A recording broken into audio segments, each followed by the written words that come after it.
alwala. Bayan na yi alwala sai na zuba sauran ruwan akan shimfiɗar da na kwana. Da gari ya waye matar ta kawo min shayin karin kumallo sai na ce mata ‘yata kin san halin tsufa. Gashi na yi fitsari akan shimfiɗar da na kwana. Sai ta ce fitsari? Take ta hauna da faɗa ta inda take shiga ba ta nan take fita ba. Ƙarshe ta ce wallahi sai kin wanke don babu wanda zai wanke miki. Kuma ta ja kunne na ta ce idan kuma kika kuskura kika ƙara to. Sai na nuna kamar ban damu ba kuma na ɗauki shimfiɗar na wanke na kuma shanya.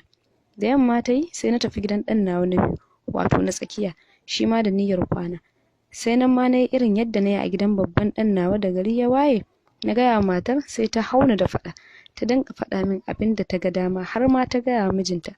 Amma bai kuɓe ta ba ko dan na ji daɗi a raina. Sai na fice na bar musu gidansu. Ban zauce ko ina ba sai gidan ƙaramin ɗana. Na je shi ma da niyyar kwana. Dan ma sai na irin abin da na yi gidan ‘ya'yana biyu. Da gari ya waye matar ta zo sai na gaya mata abin da na yi. Kawai sai ta ce haba umma ai babu komai. Haka yanayin girma yake. Irin abin da kuka yi mana ba za mu iya ramawa ba. Ai lokacin da muna ƙanana mun sha yi muku fitsari akan shimfiɗa har ma da kashi amma ba kwa damuwa. Take ta ɗauki shimfiɗar ta je ta wanke. Da ta dawo sai na ce ‘yata ina da wata ƙawa ta bani sautu na siyo wa ‘yarta kayan ado amma na manta yanayin girman ‘yar. Amma ina ganin za ta yi kai ɗaya da ke. Don haka ki ara min naki.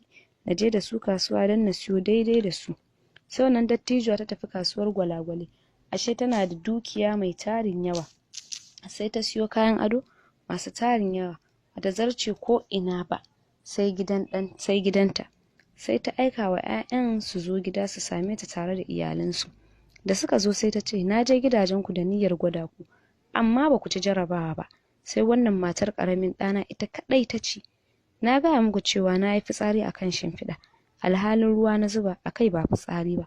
Sai ta riƙo hannun matar ƙaramin ɗanta ta sa mata awarwaro na gwal da sarƙarsa ta kuma miƙa mata sauran ta ce ‘yata ke ce wadda idan tsufa ya kama ni zan dawo wajenki na zauna na ƙarasa rayuwata a wajenki.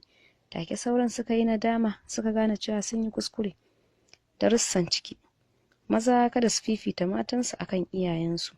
Mata su ɗauki iyayen mazansu a matsayin iyayensu. Kyautata wanda ya kyautata maka. Ganar da mai laifi laifinsa. Babu laifi iyaye su gwada halayyar ‘ya'yansu. Alhamdulillah.